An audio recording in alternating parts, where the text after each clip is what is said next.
Salut à tous, j'espère que vous allez bien.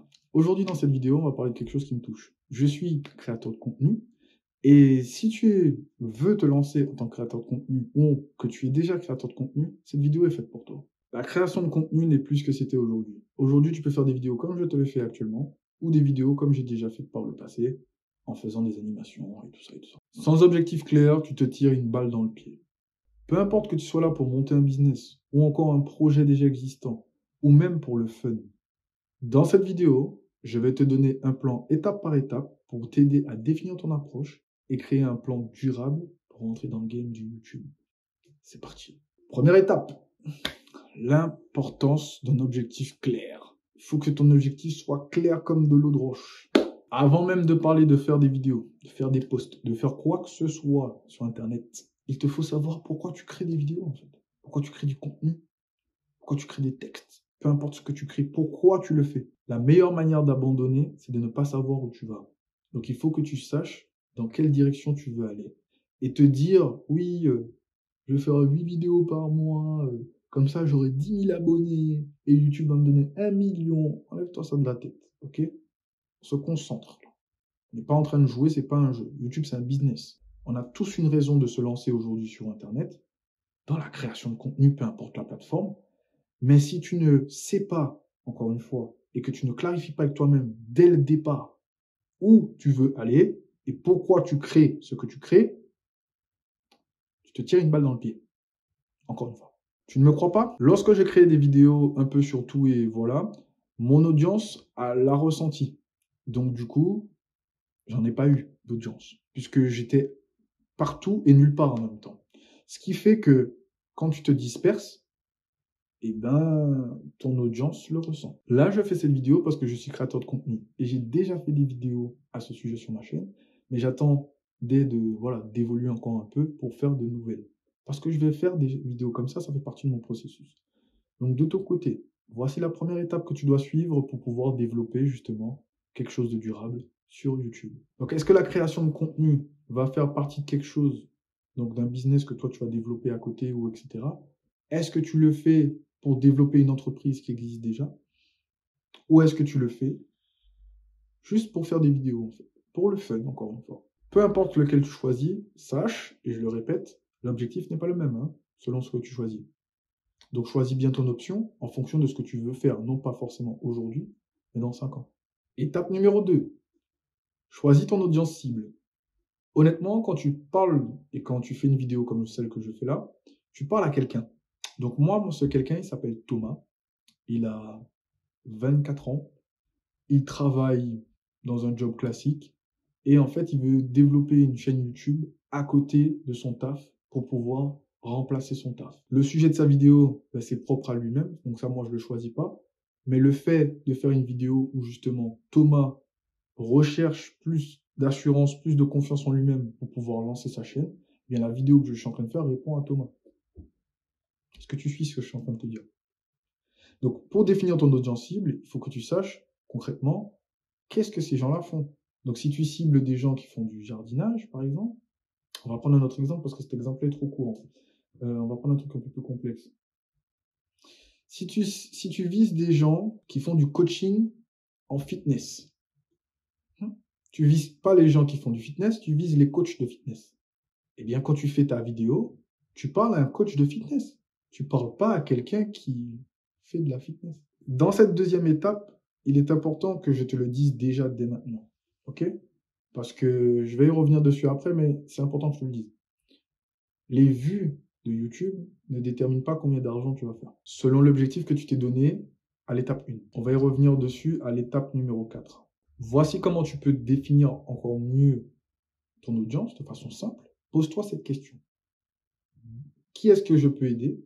De quoi ont-ils besoin? Donc, quels sont les types de questions qu'ils ont? Quel problème essaient-ils de résoudre? Avec ces 3 questions, tu as déjà pas mal de réponses sur les besoins de ta cible, sur les besoins de l'audience que tu veux toucher. C'est ça la cible, l'audience que tu veux toucher. Étape 3. Maintenant, tu vas planifier ton contenu en fonction de l'objectif que tu t'es fixé à l'étape 1. Voici ce que tu dois comprendre dans cet objectif de façon très résumée.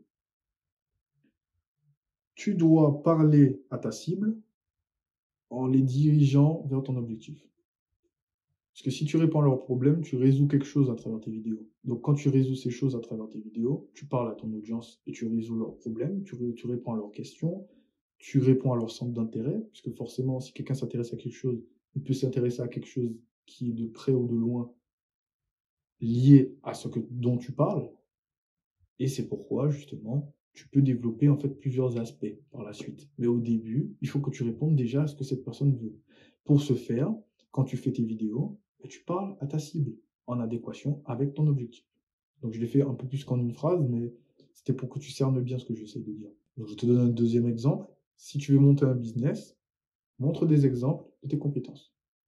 Si tu veux monter des trucs pour le fun, fais des vidéos fun. Des vidéos au moins qui font rire ou encore quelque chose qui stimule les gens à ce niveau-là.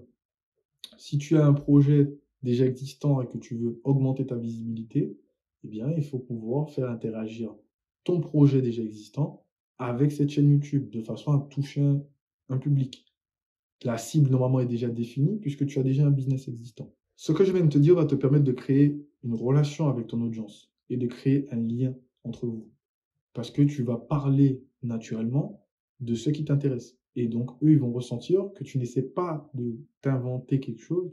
Alors attention, même si tu pars de zéro, tu peux quand même obtenir des résultats vers un objectif donné.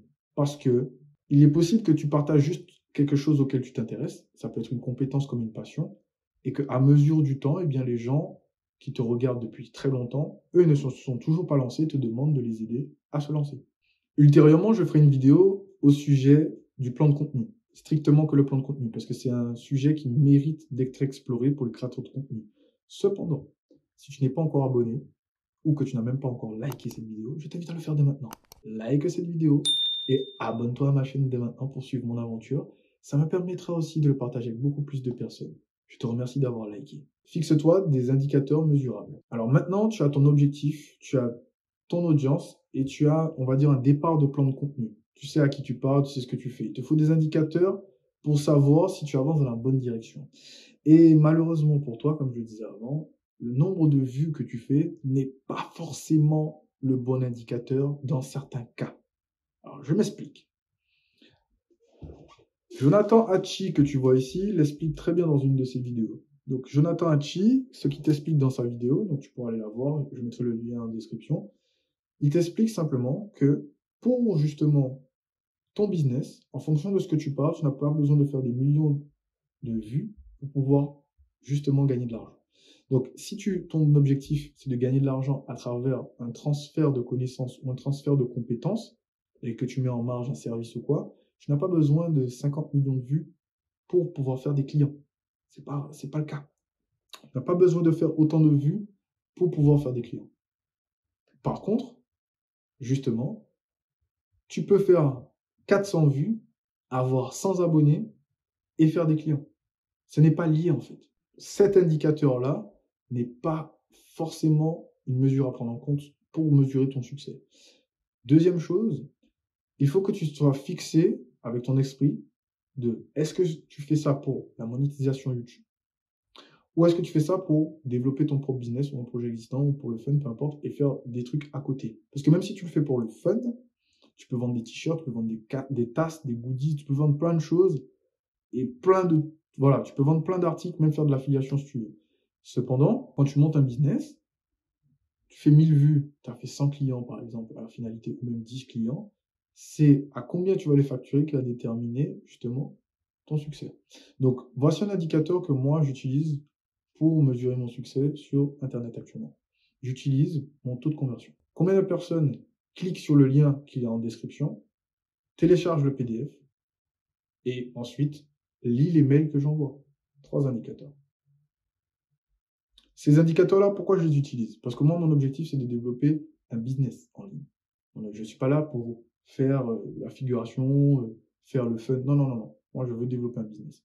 Donc, à partir du moment où tu veux développer un business, il faut que tu puisses sortir des indicateurs un peu de YouTube, en fait.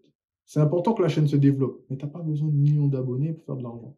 Dans une entreprise, ce qui est important, c'est le nombre d'appels passés, par exemple, le nombre de prospects obtenus en ligne et le nombre de prospects obtenu en rendez-vous ou transformé. Ça dépend des entreprises, mais en gros, voilà.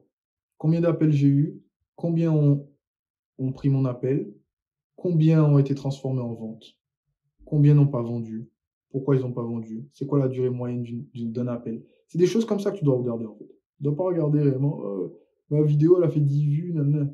Tu as fait 10 vues. Va prendre dans ton répertoire 10 personnes et mets-les assis devant toi et dis-leur chacun de te donner 50 balles pour justement pouvoir t'écouter parler. Parce qu'un abonnement Internet, ça coûte dans ces eaux-là, entre 20 et 50 balles. Essaye, tu verras. Est-ce que tu arrives à réunir 10 personnes? Certains, ce sera oui, d'autres non. Est-ce que tu arrives à réunir 400 personnes devant toi pour t'écouter parler? Certains sera oui, d'autres sera non. Moi, c'était non. Donc, du coup, j'ai fait des vidéos sur YouTube. Voilà. Je te laisse faire ça tourner un peu dans ton cerveau pour que tu comprennes. Étape 5. Très, très important. Réajuste régulièrement ta stratégie. C'est pas parce qu'au début, tu fais d'une manière qu'à mesure du temps, tu ne dois pas évoluer, tu ne dois pas améliorer, tu ne dois pas ajouter quelque chose, enlever des choses. Réajuste systématiquement ta stratégie. N'hésite pas à revenir sur ce que tu as fait, le contenu que tu as fait, les montages que tu as fait. Reviens sur chaque chose. Alors, pas tout en même temps, bien entendu, mais reviens sur chaque chose et vois où est-ce que tu peux faire mieux. Ou vois où est-ce que tu peux t'améliorer. Où est-ce que justement tu peux obtenir des résultats beaucoup plus pertinents en te concentrant un peu plus sur quelque chose et moins sur autre chose. Encore une fois, peu importe ce que tu fais, c'est jamais une ligne droite. Jamais une ligne droite. Donc, pense à systématiquement te dire que, ok, là, pour l'instant, tu t'arrêtes dans cette décision pour avancer. Maintenant, tu n'as plus besoin de réfléchir pour avancer, donc tu avances. Une fois que tu as avancé dans cette nouvelle décision, tu auras de nouvelles choses qui vont venir à toi pour te permettre de prendre de nouvelles décisions pour améliorer ta stratégie. C'est ce qui m'arrive. Donc, et c'est ce qui arrive à toutes les personnes qui entament des choses dans leur vie, en fait. Quand tu avances, il y a de nouvelles choses qui arrivent. Et c'est toi qui dis non là, oui là, peut-être, attends, mets ça de côté, entends, Ce que tu peux faire, c'est prendre un moment chaque mois, au début, ou chaque trimestre, pour voir en fait ce que tu veux justement modifier dans ta stratégie. Là, je parle de la stratégie. Dans ta stratégie, si tu veux modifier quelque chose, tous les mois ou tous les trimestres, ça peut être un bon moment pour faire un checkpoint. Voilà. Maintenant, tu as un plan pour créer du contenu. Un plan basique, certes, mais tu peux créer du contenu à base de ça. Alors, tu feras bien sûr tes propres recherches, mais ne sombre pas trop dans la recherche. Prends une feuille dès maintenant et note chaque point que je viens de te dire. S'il faut, re-regarde la vidéo et note chaque point pour te demander, OK, là, ici, je fais quoi? Là, ici, je fais quoi? Là, ici, je fais quoi? Là, ici, je fais quoi? Une fois que tu as ce plan qui est noté, révise-le encore une fois. Donc, relis-le et lance-toi. Ça y est. N'oublie pas de t'engager en commentaire et de me dire je me suis lancé. N'oublie pas de me dire aussi si tu t'es déjà lancé, mais que tu stagnes un peu, que tu as du mal à quelque chose. Je reste ouvert à la discussion. Donc, si tu veux avoir un retour de mes débuts sur YouTube, voici la vidéo que je te recommande. Tu vas voir, c'est marrant. C'est pas terrible à mes départs sur YouTube. Regarde.